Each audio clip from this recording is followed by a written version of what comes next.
जय माता दी। आज के इस वीडियो में हम आपको बताएंगे कि कब है दुर्गा अष्टमी और महानवमी, क्या होंगे दुर्गा अष्टमी और नवमी पर कन्या पूजन, माता रानी की पूजा करने का शुभ मुहूर्त, व्रत कब और कैसे खोलें, और क्या गलतियां आपको भूल से भी अष्टमी नवमी के दिन नहीं करनी है। सब जानना है तो वीडियो अंत तक देखें। नवरात्रि के 9 दिनों में से अंतिम 2 दिन यानी दुर्गा अष्टमी और महानवमी के दिन सबसे महत्वपूर्ण होते हैं। बहुत से लोग इन दौरान 9 दिनों तक का उपवास रखते हैं और अष्टमी या नवमी के दिन व्रत खोलकर कन्या पूजन करते हैं।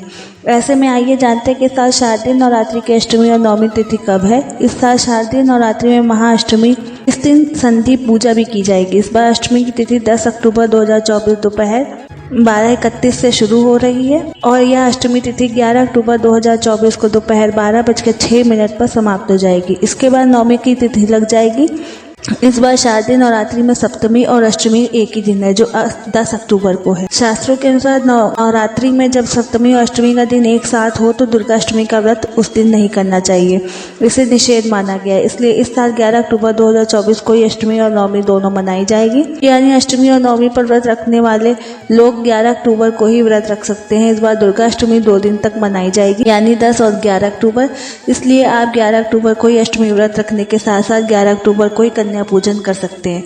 नवमी तिथि 11 अक्टूबर शुक्रवार की दोपहर 12:06 से प्रारंभ होगी और 12 अक्टूबर शनिवार की सुबह 10:58 पर यह नवमी की तिथि समाप्त हो जाएगी। ऐसे में 11 अक्टूबर शुक्रवार को ही महानवमी मनाई जाएगी यानी माता सिद्धिदात्री की पूजा की जाएगी। जो लोग कन्या पूजन नवमी के दिन करते हैं वह इसी दिन यानी 11 अक्टूबर के दिन ही कन्या पूजन करेंगे।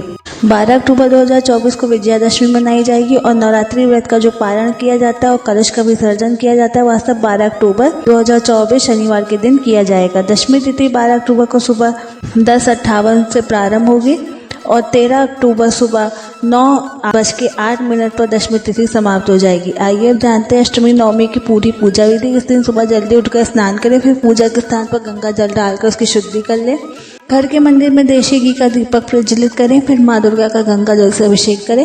अब माता गौरी को अच्छा सिंदूर और लाल पुष्प अर्पित करें। प्रसाद के रूप में फल और मिठाई चढ़ाएं। अब माता को श्रृंगार का सामान भेंट करें। अब अष्टमी और नवमी की कथा सुने। अष्टमी और नवमी की पूरी कथा हमारे चैनल पर भी अष्टमी नवमी के दिन डाली जाएगी। आप उसे अवश्य सुनें क्योंकि कथा किए बिना अष्टमी नवमी की पूजा अधूरी होती है। इसके बाद धूप और दीपक जलाकर दुर्गा चालीसा का पाठ करें, फिर माता रानी की आरती करें। पूरे दिन व्रत करने का संकल्प लें। इस दिन माता रानी को अपने घर आकर्षित करने के लिए हवन करें और 9 या 11 कन्याओं का पूजन करके उन्हें भोग लगाएं, दक्षिणा उपहार दें। फिर अगले दिन दशमी तिथि में माता रानी को भोग लगाकर अपना व्रत खोलें। आइए अब जानते हैं ऐसे खास उपाय जो अष्टमी नवमी के दिन करके आप माता रानी की खास कृपा पा सकते हैं और जीवन को धन समृद्धि से भर सकते हैं। दुर्गा अष्टमी को संध्या काल में किसी दुर्गा पंडाल में जाएं जहां पर माता रानी विराजमान हो। वहां शाम को माँ दुर्गा को खोइचा भरते हैं। खोइचा को सुख समृद्धि और सौभाग्य का प्रतीक माना जाता है। विवाहित महिला जब अपने ससुराल या मायके जाती है तो शुभ के लिए उसके आंचल में अक्षत, पान, सुपारी, दुर्वा, गांठ व हल्दी, रुपए आदि रखते हैं। इसे ही खोइचा कहते हैं। इन सामग्रियों से अष्टमी पर माँ दुर्गा का खोइचा भरें।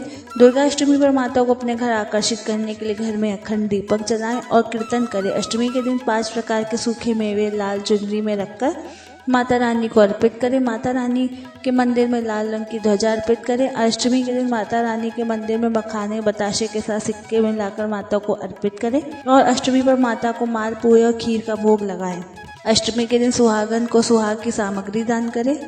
और सबसे चमत्कारी उपाय जिससे दुर्गा अष्टमी और नवमी पर माता सबसे ज्यादा प्रसन्न होंगी, अष्टमी नवमी पर कन्या पूजन के बाद कन्याओं को छोटे पर्स में दक्षिणा रखकर लाल रंग के किसी भी गिफ्ट के साथ भेंट करें।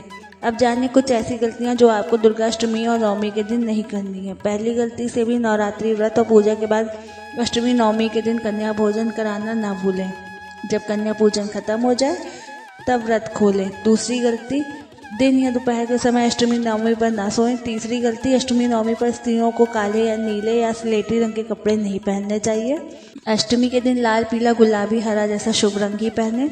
अष्टमी पर तुलसी के पास अंधेरा न रखें। तुलसी के पास दीपक जलाएं और अष्टमी पर व्रत या हवन जरूर करें। छोटा सा ही सही पर माता रानी को आकर्षित करने के लिए हवन आवश्यक है। साथ ही आपको अष्टमी नवमी के दिन ब्रह्मचर्य का पालन भी करना जरूरी है। अगर आपको मेरा ये वीडियो पसंद आया हो तो प्लीज़ लाइक शेयर सब्सक्राइब कीजिए। Thank you. जय माता दी।